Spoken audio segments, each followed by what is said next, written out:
फिर mobile company ने बताया कि विनीता का फोन आखिरी बार यही ऑन हुआ था। इस घने जंगल में नेटवर्क मिला, यही बड़ी बात है। जरा देखो आसपास।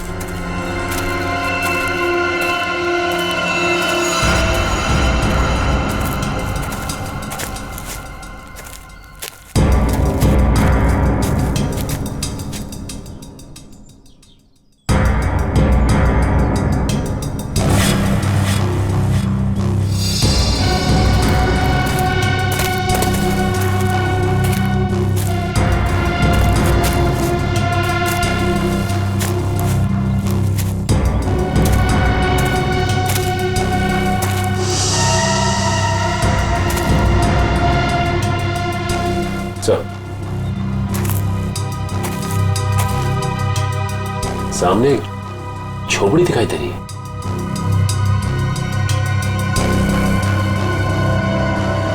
दिव्या, वंश,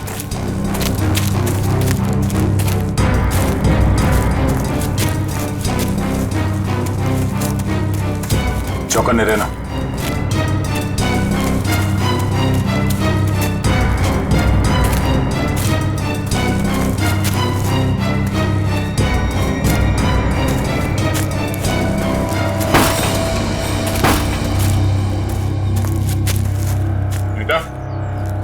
बेटा,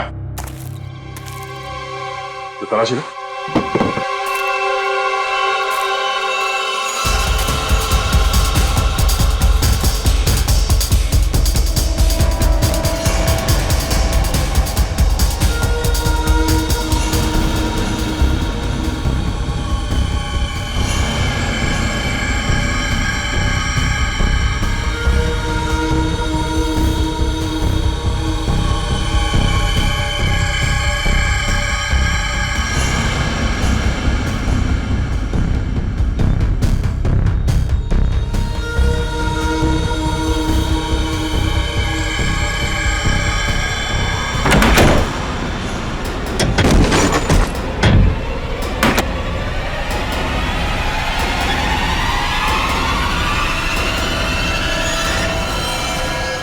तो ये तो रोहन है।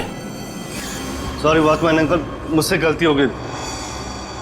हम लोग सोच रहे थे कि सब रोहन का किया था, पर किसी ने इसे ऊपर पहुंचा दिया। सर नहीं, ऐसा तो नहीं कि विनीता ने अपनी आत्मरक्षा के लिए इसे मार दिया? नहीं, इसे भी ठीक वैसे ही मारा है, सर पे वार करके, जैसे विनीता के माँ बाप को मारा था। खूनी को एक ही है। सकता है कि खूनी ने रोहन को मारा और विनीता को साथ ले गया। हो सकता है, या ये भी हो सकता है कि वो यही कहीं आसपास हो। तो देखो,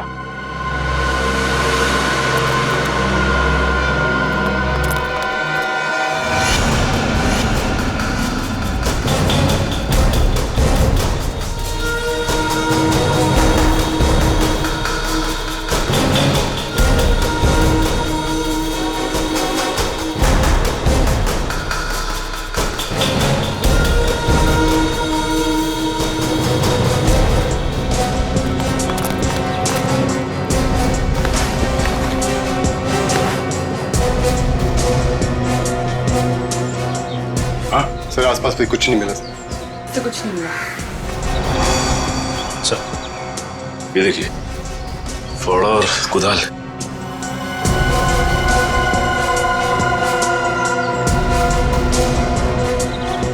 कहीं जमीन के नीचे तो नहीं? यहाँ पे खुदाई का सामान पड़ा हुआ है, जरा फाड़ो दिखा ना।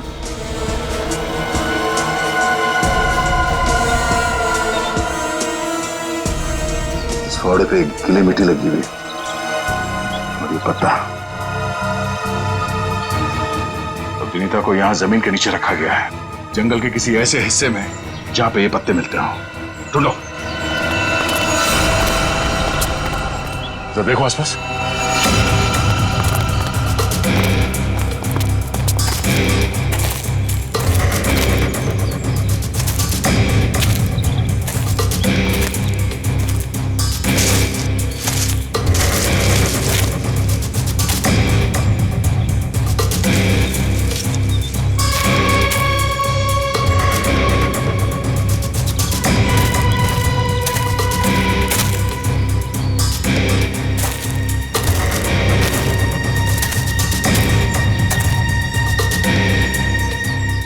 सचिन, वंश, दिव्या, ये देखो, लगता है हाल फिलहाल में यहाँ खुदाई हुई है। वंश, खुदाई का औजार लिया जल्दी। सर।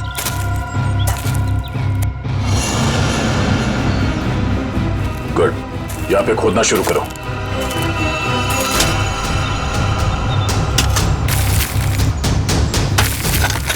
एक मिनट हट जाओ।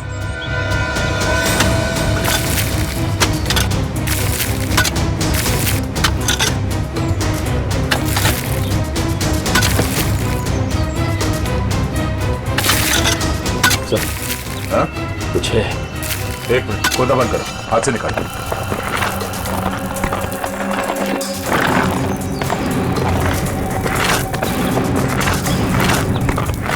तो इसके अंदर तो नहीं?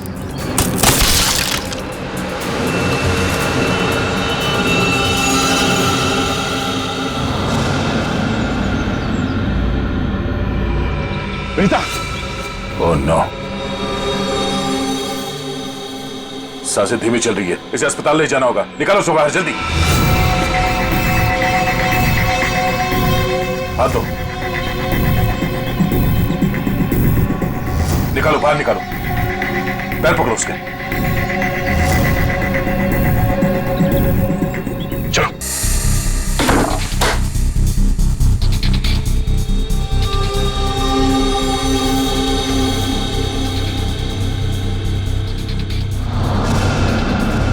मुझे अपना के मुझे फिर से पराया क्यों कर दिया माँ?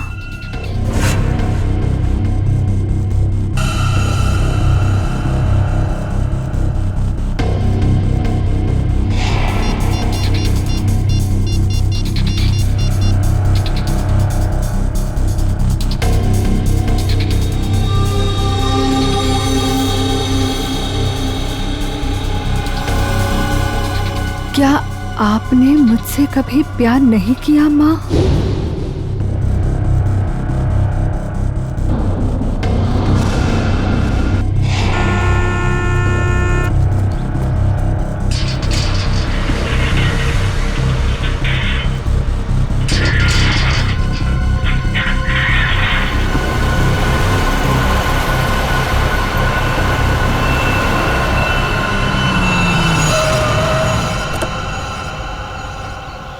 नमस्ते मैडम जी।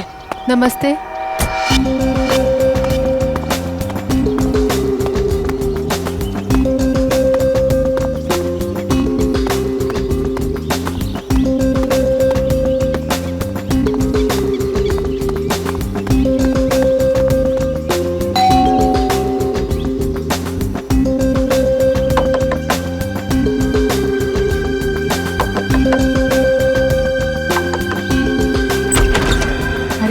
दरवाजा कैसे खुला है?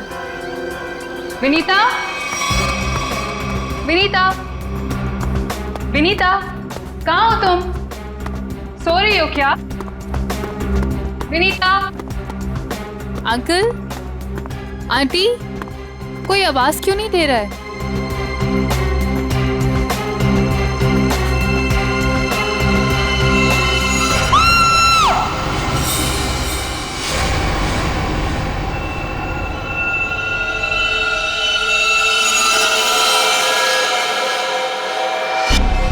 काफी खून बहा है सिर से,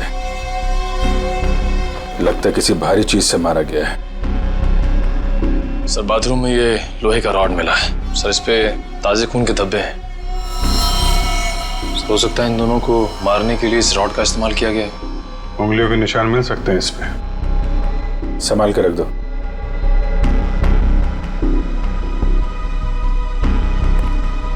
वैशाली जी, आपने सबसे पहले देखा लाशों को?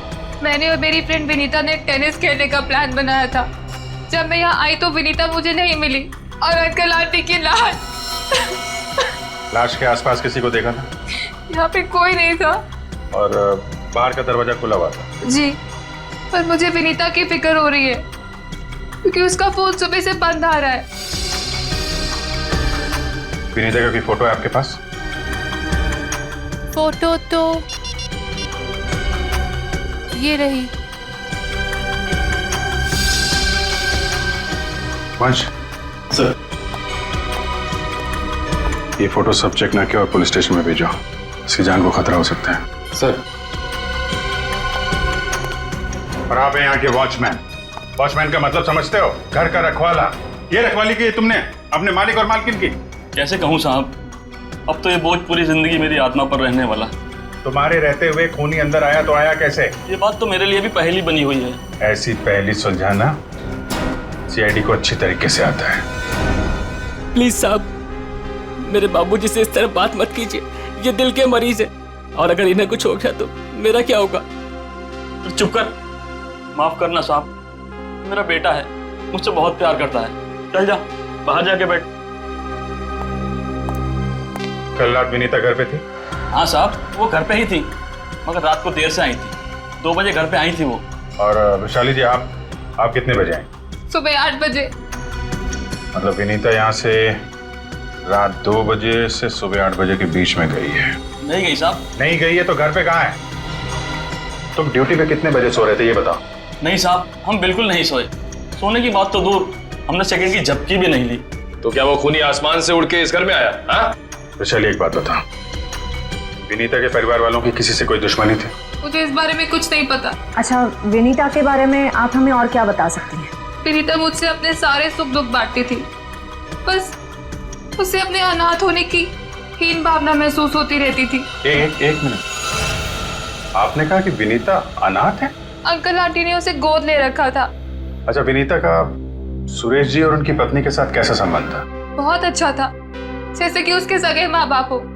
पर विनीता से वो एक ही बात से नाराज होते थे। कौन सी बात?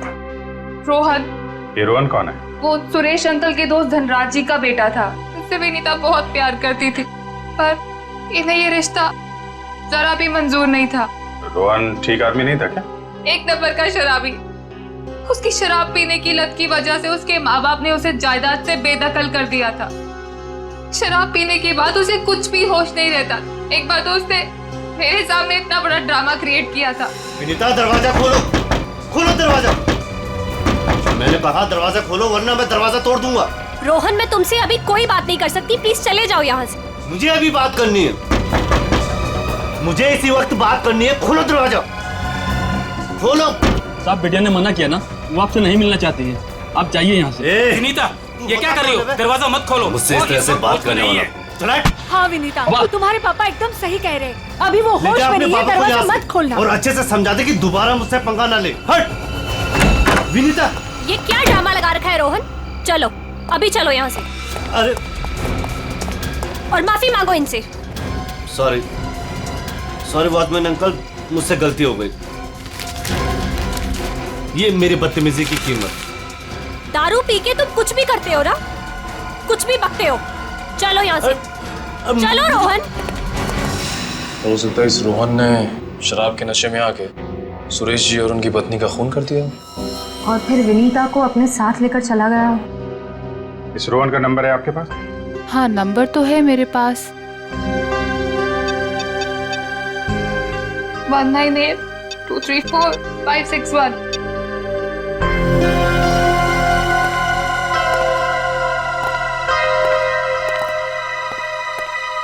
रोहन का फोन भी बंद आ रहा है।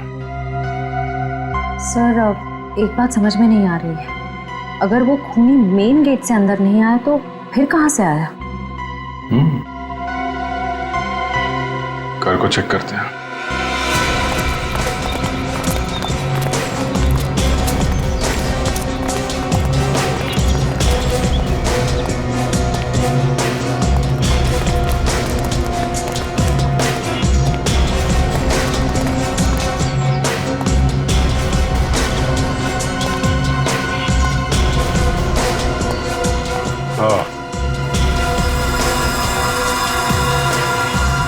ये देखा?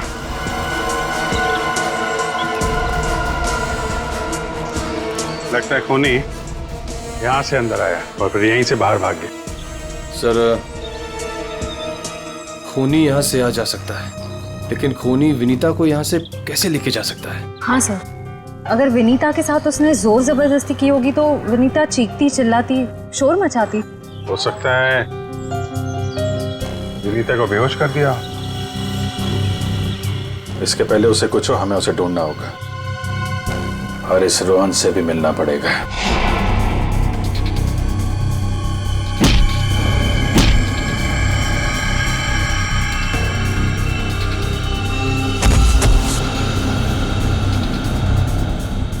सर अभिजीत सर ने रोहन का यही का पता बताया।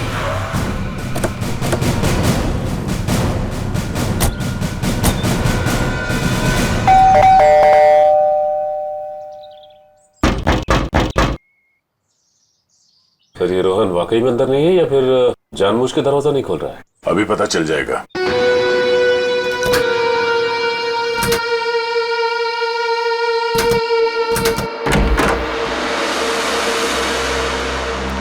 हो सकता है उसने विनीता को यहीं कहीं छुपा के रखा हो। घर में सामान भी ज्यादा नहीं है, पूरा घर खाली दिखाई दे रहा है। हाँ, वैसे भी कंगाल है वो। माँ बाप ने तो बेदखल कर दिया था उसे। सचिन,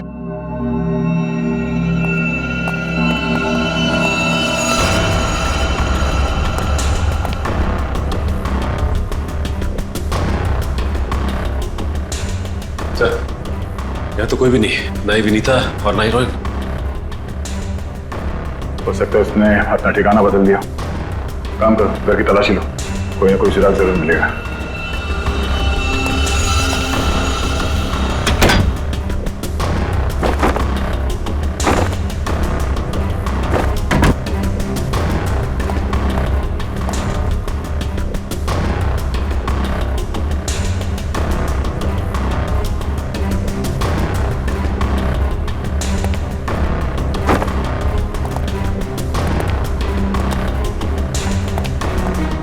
चारों तरफ किताबें ही किताबें पढ़ी। लगता है इस रोहन को किताबें पढ़ने का बहुत शौक था। नजरिया बदलिए, बहुत अच्छी किताब है ये।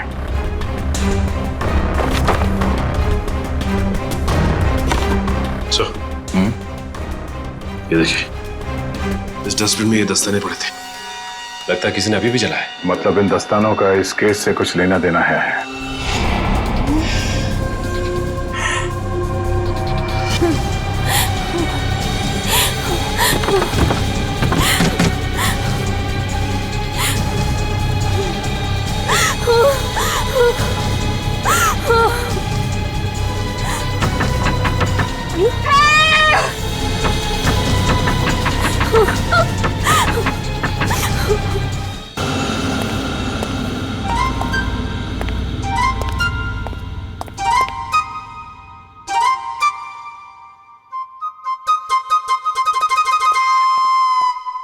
Ready sir.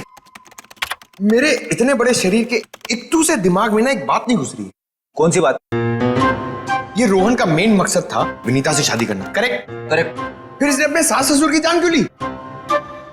अरे वृषाली ने बताया था ना कि उसे शराब पीने की बहुत जबरदस्त लत थी, और शराब के नशे में लोग अक्सर कुछ भी कर जाते हैं, उन्हें कुछ याद नहीं रहता। हाँ क्या? क्या? शराब के नशे में इतनी ऊंची दीवार कोई कैसे चढ़ सकता है, भले रस्सी के सहारे क्यों? और फिर विनीता, वो तो शराब नहीं पीती, वो क्यों गई रोहन के साथ? सर वैसे भी विनीता तो उनकी सगी बेटी थोड़ी थी। जो कुछ भी हो, जो कुछ भी हो, लेकिन वो अपने माता पिता से बहुत प्यार करती थी। नहीं नहीं नहीं, कुछ और ही चक्कर है। लगता है इन दोनों को मारने का ही प्लान था। सर, हाँ, लगता है ये काम किसी लुटेरे का होगा। फ्रेडी लुटेरा नहीं हो सकता। कोई लूटने के लिए आता तो घर का सारा सामान वैसे के वैसे कैसे रहता? नहीं नहीं, ये मुजरिम जो भी है ना, उसका एक ही मकसद था, इन दोनों को खत्म करने का। सर, हाँ, एक बहुत ही हैरान कर देने वाली बात पता चली है। क्या? सर, विनीता ने 1 हफ्ते पहले फायर ब्रिगेड में फोन किया था, और ये रही उस फोन कॉल की ऑडियो क्लिप।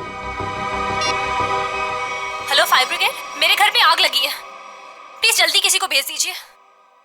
मेरा एड्रेस है 603 हर्ष विहार शांति नगर। लेकिन सर, जब फायर ब्रिगेड वाले उनके घर पहुंचे तो विनीता की मम्मी माला जी ने उन्हें ये कहकर वापस भेज दिया कि वहां कोई आग वाग नहीं लगी है। हाँ, उसके घर में तो कोई आग लगने का निशान भी नहीं मिला। अरे झूठ क्यों कहा उसने? यही बात तो समझ में नहीं आ रही। फायर ब्रिगेड वाले ने खुद देखा था स्टोर रूम से धुआं निकलते हुए। उसने अंदर जाना भी चाहा, लेकिन माला जी ने उसे रोक दिया। माला जी ने फायर ब्रिगेड वाले को अंदर जाने से रोक दिया? क्यों? कुछ और ही चक्कर है।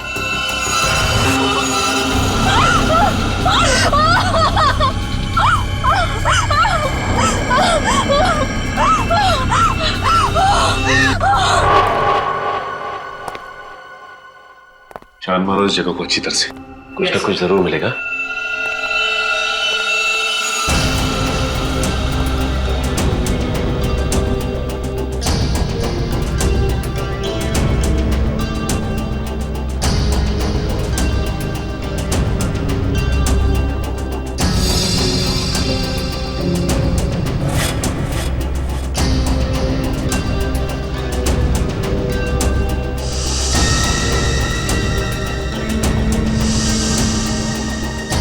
ये क्या? क्या हुआ सर?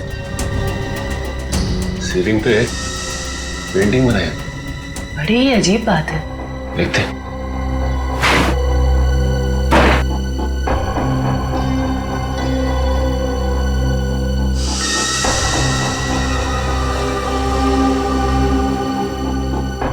ये क्या? ये तो लगता है धुएं से बना हुआ निशान है, जलने की वजह से। मतलब सर फायर ब्रिगेड वाला सही कह रहा था, यहाँ पे आग तो जरूर लगी है। सर इस पेंटिंग से जली हुई सीलिंग को अच्छी तरह छुपाने की कोशिश की है। लेकिन सवाल ये उठता है कि सुरेश की पत्नी ने झूठ क्यों बोला फायर ब्रिगेड से? आखिर यहाँ पे ऐसी कौन सी आग लगी थी? सीलिंग का सिर्फ यही वाला हिस्सा जला।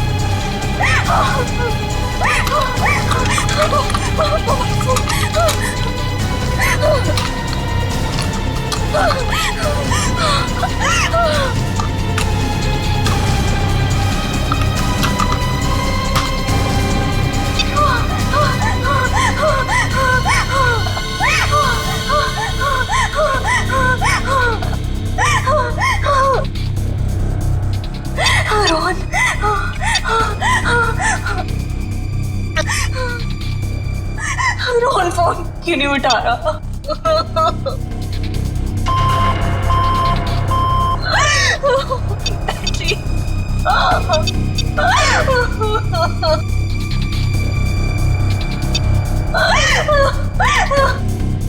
वैशाली पे फोन नहीं उठा रही।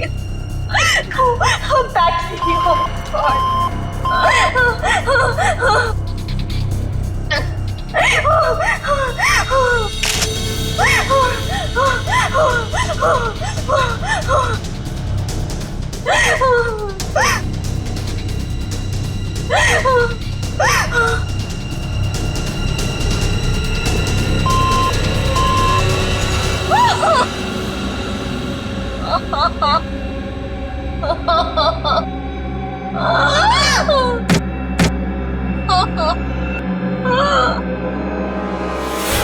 बस मौत रात को 1 बजे से 3 बजे के बीच में हुई है। और सर वॉचमैन कह रहा था कि विनीता रात को 2 बजे घर लौटी थी। सर अगर खून उससे पहले हुए होते तो वो चीखती चिल्लाती या बाहर जाती। मतलब खून 2 और 3 बजे के बीच में हुए हैं। सालुंके साहब, हमें जो लोहे का रॉड मिला था उसके ऊपर से खूनी के उंगलियों के निशान मिले या नहीं? नहीं, बस कोई उंगलियों के निशान नहीं मिले। नहीं मिले? रोहन के घर में से हमें आधे जले हुए ग्लव्स मिले थे। कहीं रोहन ने वो ग्लव्स तो नहीं पहने थे ये खून करते वक्त? हो सकता है, तारिका वही चेक कर रही है। सर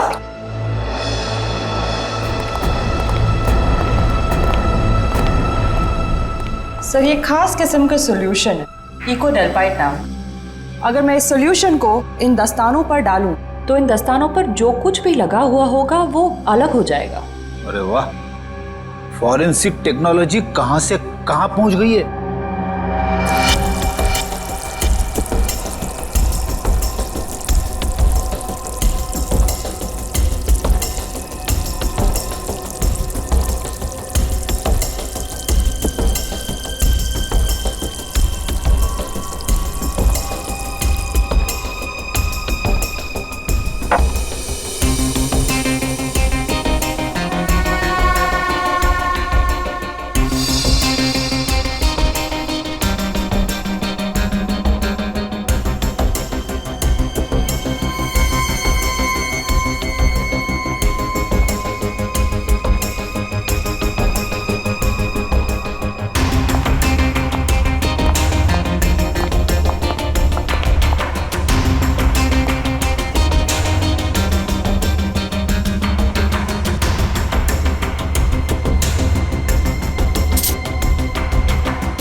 अरे इन पे तो खून लगा है, देखते हैं किसका है।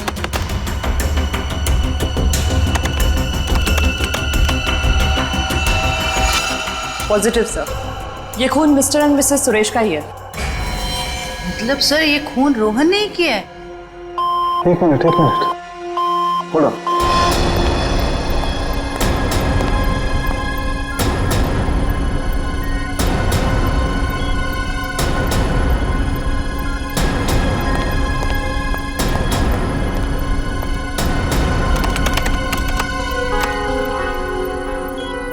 बस वो देखो,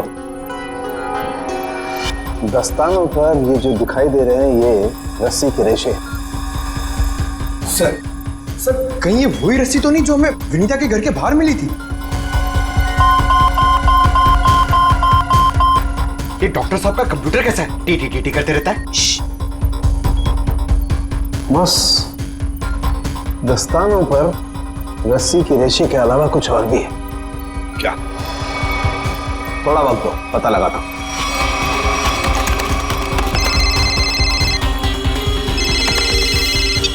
हाँ श्रेया, ठीक है। क्या?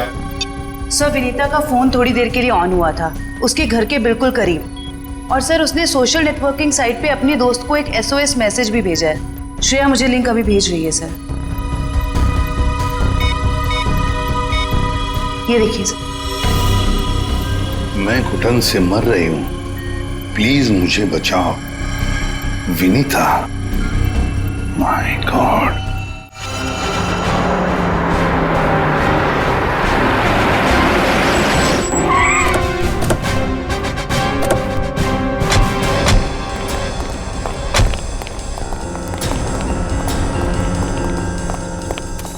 फिर मोबाइल कंपनी ने बताया कि विनीता का फोन आखिरी बार यही ऑन हुआ था। इस घने जंगल में नेटवर्क मिला, यही बड़ी बात है। जरा देखो आसपास।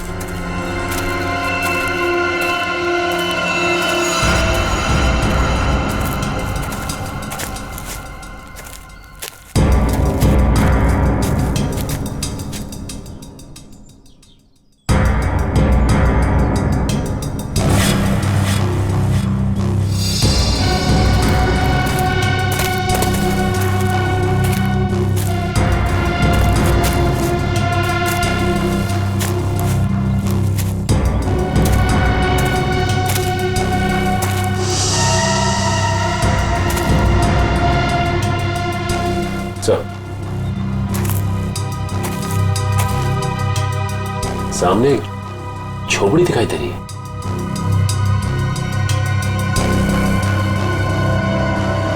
दिव्या, वंश,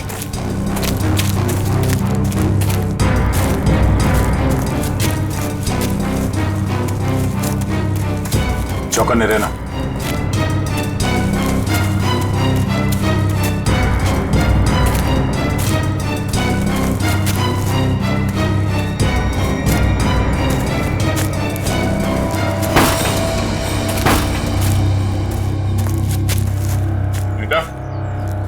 बेटा,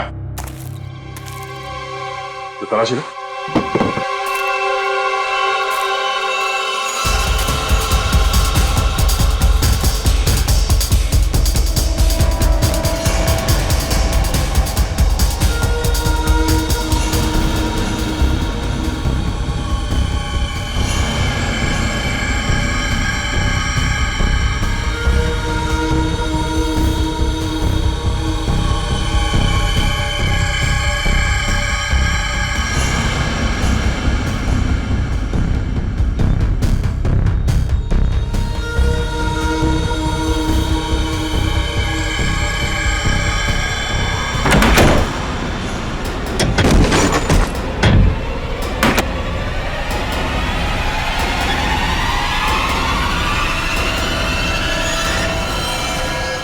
तो ये तो रोहन है। सॉरी वॉचमैन अंकल, मुझसे गलती हो गई। हम लोग सोच रहे थे कि सब रोहन का किया था, पर किसी ने इसे ऊपर पहुंचा दिया। सर नहीं, ऐसा तो नहीं कि विनीता ने अपनी आत्मरक्षा के लिए इसे मार दिया? नहीं, इसे भी ठीक वैसे ही मारा है, सर पे वार करके, जैसे विनीता के माँ बाप को मारा था। खूनी को एक ही है। सोचता है कि खूनी ने रोहन को मारा और विनीता को साथ लेके। हो सकता है, या ये भी हो सकता है कि वो यहीं कहीं आसपास हो। तो देखो,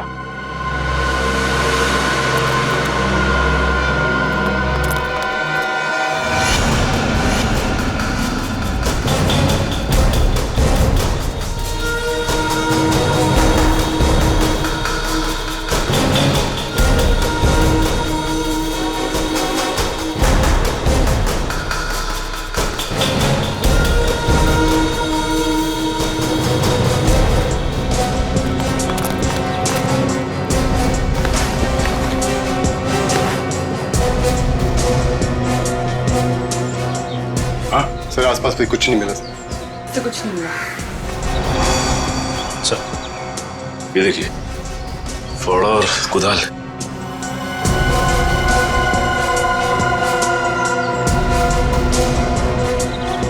कहीं जमीन के नीचे तो नहीं?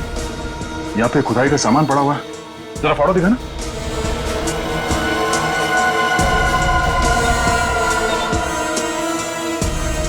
इस फावड़े पे गीली मिट्टी लगी हुई और ये पत्ता।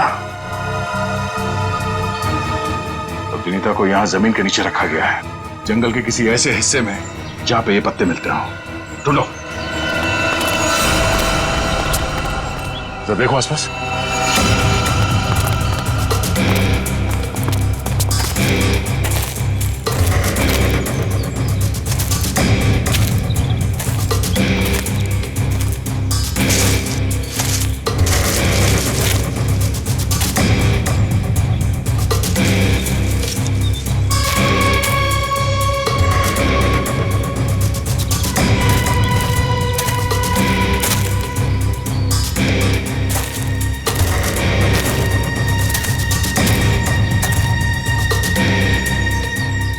सचिन, वंश, दिव्या, ये देखो, लगता है हाल फिलहाल में यहाँ खुदाई हुई है। वंश, खुदाई का औजार लिया जल्दी। सर।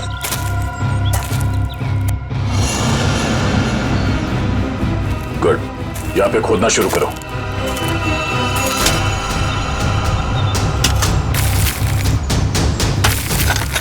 एक मिनट हट जाओ।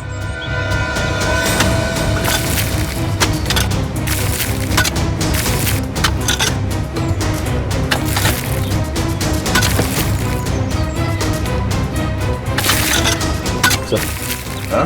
कुछ है। एक मिनट, खोदना बंद करो, हाथ से निकालो।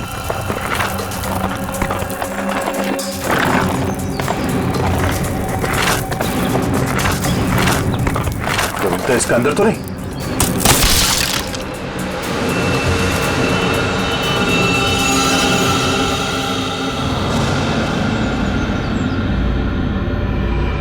विनीता! ओह नो, सांसें धीमी चल रही है, इसे अस्पताल ले जाना होगा। निकालो उसको बाहर जल्दी। हाथ दो, निकालो बाहर, निकालो। पैर पकड़ो उसके। चलो।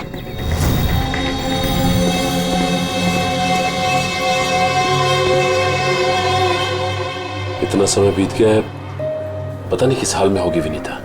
हम तो वक्त रहते उसे यहाँ ले आए, उम्मीद तो यही है कि वो ठीक हो जाएगी।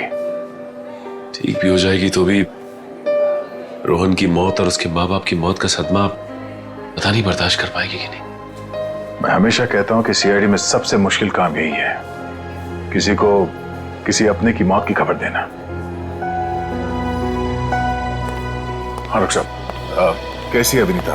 अब खतरे से बाहर है, उन्हें होश आ गया। गुड, हम उनसे बात कर सकते हैं? हाँ बात कर सकते हैं, लेकिन वो काफी तनाव में, बहुत देर तक कम ऑक्सीजन में रहने की वजह से फिलहाल बहुत ज्यादा कमजोर है वो। थोड़ा संभाल के ध्यान रखिएगा इस बात का। ठीक है, हम इस बात का ख्याल रखेंगे। Thank you. चलो।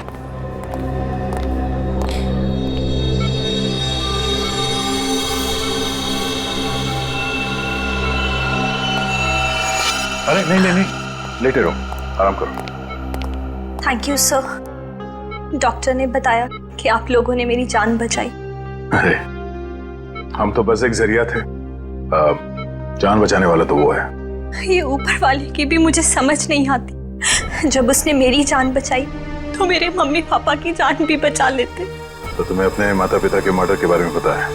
हाँ जी सर, जिस वक्त ये सब हुआ मैं नीचे हॉल में रोहन से फोन पे बात कर रही थी। तभी मैंने कुछ आवाजें सुनी। फिर क्या हुआ? और जैसे ही मैं दौड़ के ऊपर गई तो किसी ने मुझे क्लोरोफॉर्म सुंघा दिया, लेकिन मैं पूरी तरह से बेहोश नहीं हुई थी। और किसी ने मेरी आंखों के सामने मेरे मम्मी पापा का खून कर दिया। सर, जिस किसी ने भी मुझे दोबारा अनाथ किया है, आप प्लीज उसे छोड़िएगा मत। उसे फांसी होनी चाहिए, फांसी। बिल्कुल। तुम्हारे माता पिता और रोहन के खूनी को हम... क्या? रोहन का भी खून हो गया? अब मैं किसके सहारे जीऊंगी? प्लीज सर, संभालिए अपने आप को, प्लीज। अच्छा ये बताइए कि आपको कब पता लगा कि आप उस बॉक्स के अंदर बंद हैं? जब मेरी आंखें खुली तो मैं एक घुटन भरे बक्से में थी। मुझे नहीं पता था कि किसी ने मुझे जिंदा दफन कर दिया। अच्छा विनीता, उनमें से किसी का चेहरा देखा था तुमने? नहीं सर। ठीक है। आरोप साहब। दया, वो जो रस्सी है, उस रस्सी पर मुझे भेड़ का बाल मिला है। उस रस्सी पे भेड़ का बाल मिला? हाँ दया, भेड़ का बाल। और भेड़ भी ऐसी वैसी नहीं, हिमालय पर रहने वाली भेड़। ओह, मतलब वो रस्सी किसी ऐसे आदमी का है जो हिमालय पर्वत के आसपास जाके आया है या फिर वहीं का रहने वाला है? बिल्कुल बिल्कुल। ठीक है डॉक्टर साहब, मैं आपसे बाद में बात करता हूँ। ओके। अच्छा हाँ दया, विनीता कैसी है? ठीक है, होश आ गया उसे। गुड गुड, चलो ठीक है फिर, बाय। Okay sir. विनीता, ये बताओ कि तुम्हारे आसपास में कोई ऐसा आदमी है जो हाल ही में हिमालय जाके आया था क्या, या फिर वहीं का रहने वाला हो जो यहाँ पे आया हो? सिर्फ हिमालय पे नहीं, नेपाल भी गए थे मम्मी पापा। अच्छा, कब की बात है? 1 महीने पहले की। वो खुद से वहां गए थे या ये ट्रैवल एजेंट के जरिए टूर पैकेज में? टूर बुक करवाया था सर। इससे उनके पैसे भी बच जाते थे और उनके नए दोस्त भी बन जाते थे। लेकिन उन्हें नहीं पता था कि ये टूर उनकी जिंदगी का आखिरी टूर होगा। संभालो अपने आप को।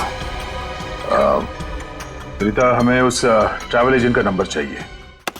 सर, विनीता के माता पिता के साथ जितने भी लोग नेपाल गए थे उन सभी से पूछताछ कर लिए। तो क्या पता चला? सर, नेपाल में एक अनाथ आश्रम है। सुरेश जी और माला जी जब भी नेपाल जाते थे वो इस अनाथ आश्रम में जरूर जाते थे। बानवीर संस्था। विनीता को भी तो यहीं से गोद लिया था माला और सुरेश ने। जी सर। हाँ, देखते हैं जरा इनसे बात करके। हेलो, देखिए मैं एसीपी प्रद्युमन बोल रहा हूँ सीआईडी से। जी हाँ, मुंबई। अच्छा देखिए, मुझे माला और सुरेश के बारे में कुछ इंफॉर्मेशन चाहिए। हाँ हाँ, वो 1 महीने पहले आपके यहाँ आए थे ना?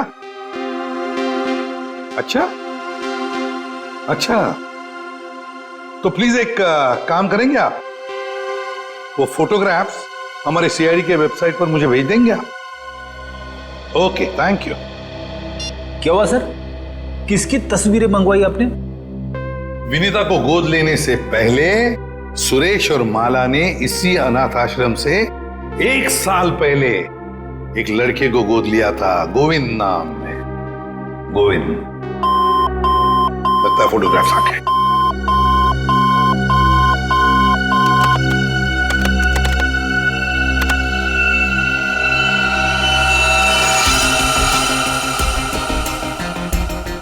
पांच साल की उम्र थी, साल 1999। मतलब सर, वो आज तकरीबन 20 साल का होगा। अभी पता चल जाएगा गोविंद अगर आज है कैसे दिखता होगा।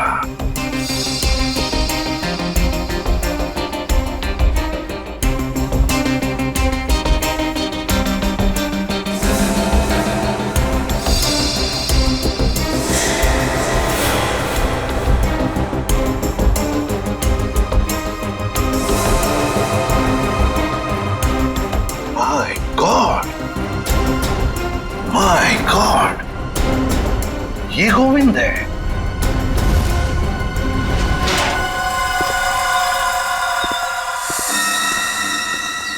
अब देखते हैं कहां भागेगा।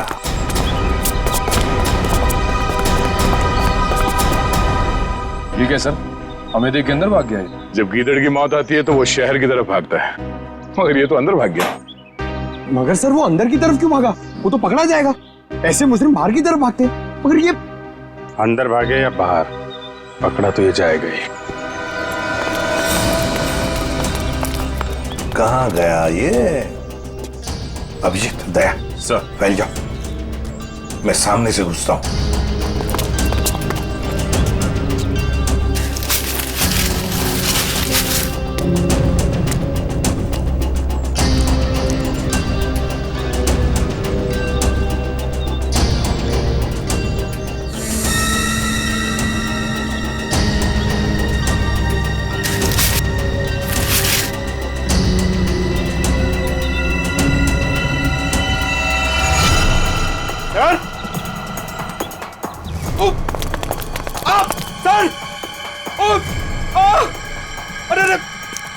क्या हुआ? सर खुजली हो रही है सर। अरे खुजली कहां से होने लगी तुम्हें? सर बहुत तेज खुजली हो रही है सर। ये झाड़ की वजह से। अभिजीत, क्या हुआ इसे? सर ये प्लांट ये बहुत गड़बड़ है, इसकी वजह से इसको खुजली हो रही है। एक मिनट, अरे जल्दी से हॉस्पिटल ले जाओ। कुछ नहीं होगा, आ जाओ आराम से संभाल के।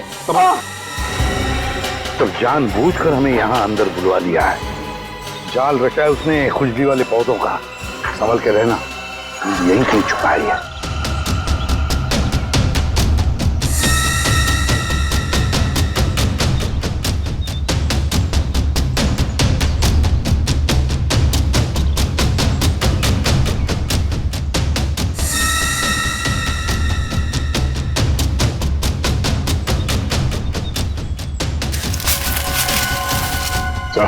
हाँ?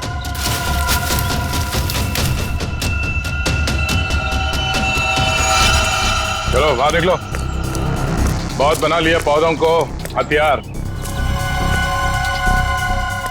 अब विदाई का समय आ गया तुम्हारा, ससुराल चलना है। चलो प्लीज साहब, मेरे बाबूजी से इस तरह बात मत कीजिए। बहुत गड्ढे खोद लिए दूसरों के लिए, गिर गए ना उसी में। सर पानी मंगाइए सर, वरना मैं खुजली से मर जाऊंगा। पानी क्यों? खुजली का इलाज हम अपने साथ लेके चलते हैं। किसी औलाद के लिए अपने माँ बाप का खून करना इतना आसान नहीं होता सर, फिर चाहे वो माँ बाप सौतेले क्यों ना हो। गोद लिया था ना उन्होंने तुम्हें, फिर वॉचमैन को क्यों सौंप दिया? यही सच तो मैं भी जानना चाहता था सर, कि मुझे गोद लेने के 1 साल बाद मेरे माँ बाप को ऐसा क्या सूझा कि उन्हें लगा उन्हें एक लड़की को गोद लेना चाहिए, और मुझे फिर ऐसे ही सड़क पर छोड़ दिया और विनीता को गोद ले लिया। क्या तुम्हें सड़क पे छोड़ दिया? हाँ सर, ऐसा बर्ताव तो कोई अपने जानवर के साथ भी नहीं करता, जैसा उन लोगों ने मेरे साथ किया। वो तो भला हो मेरे बाबूजी का, जो उन्होंने मुझे रोता हुआ बस स्टॉप पर देखा और अपने साथ अपने घर ले गए, और तब मेरी अच्छी परवरिश की उन्होंने। सुरेश और माला ने पहचाना नहीं तुम्हें? नहीं सर, मैंने हाल फिलहाल में उनके घर जाना शुरू किया था। मेरे बाबूजी की उम्र हो गई थी, तो मुझे लगा मुझे नौकरी करनी चाहिए। क्या तुम्हारे बाबूजी जानते नहीं थे कि तुम उनके मालिक के बेटे हो? नहीं सर, जब मैं उन्हें मिला था तब वो वहां काम नहीं करते थे, और सर मैं इसे कोई इत्तेफाक नहीं कहूंगा, तो भगवान ने मेरे साथ इंसाफ की। तुम्हें किसने अधिकार दिया सजा देने का? सजा देने का हक सिर्फ अदालत को है। क्या तुम शुरू में ही पहचान गए थे उन दोनों को? ये बात तुम्हें मालूम कैसे पड़ी कि उन्होंने तुम्हारे साथ ऐसा किया था? नहीं पहचाना था सर। एक दिन मैं बगीचे में काम कर रहा था, तो माला मैम साहब ने मुझे घर के अंदर बुलाया था किसी काम से। विनोद! जी मैम साहब। जरा ऊपर आना, तो काम है। अभी आया। जी मैम साहब। विनोद, देखो ये पुरानी अलमारी है, इसे ठीक से स्टोर रूम में रख देना। हाँ जी मैम साहब। हाँ।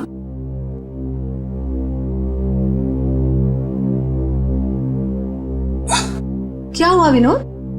बहुत भारी है क्या?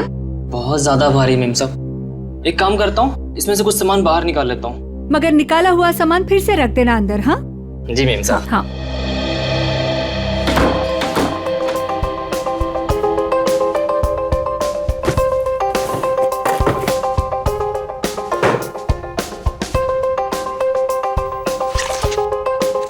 कितनी प्यारी प्यारी ड्राइंग्स हैं।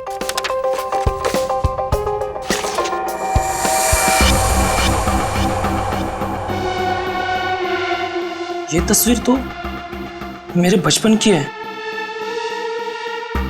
इसका मतलब साहब और मेम साहब ने मुझे गोद लिया था। विनोद कितनी देर, जल्दी करो। जी मेम साहब, बस हो गया।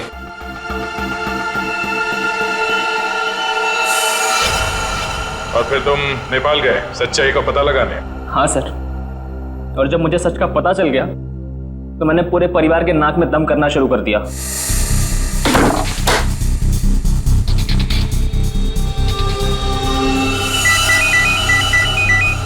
किसका फोन है?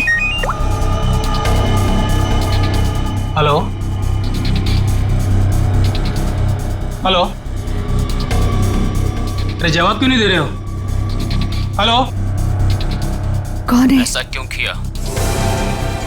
कौन बोल रहा है? आपका बेटा। बेटा? क्या? बताइए, ऐसा क्यों किया? मुझे अपना बनाकर फिर से अनाथ क्यों कर दिया? देखो, ऐसी बातें फोन पर नहीं होती हैं। आमने सामने मिलो, फिर बैठ के बात करते हैं। बताइए कहाँ मिलना है? मेरे घर। ठीक है, पहुंच गया।